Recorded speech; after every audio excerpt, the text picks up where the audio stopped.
pig.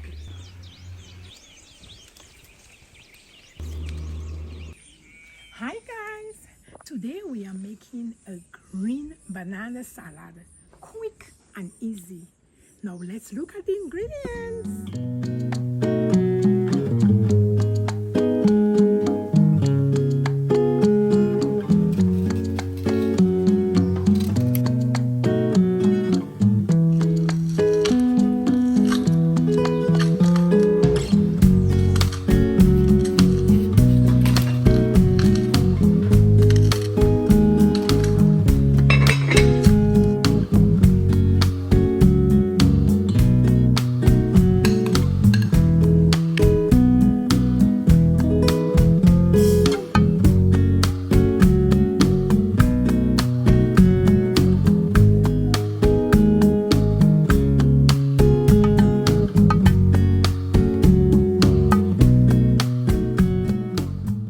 Let me know what you think about this recipe, and if you would like to recreate it using potatoes instead of the green bananas, click on the link below where you will find our potato salad recipe and also the curry shrimps.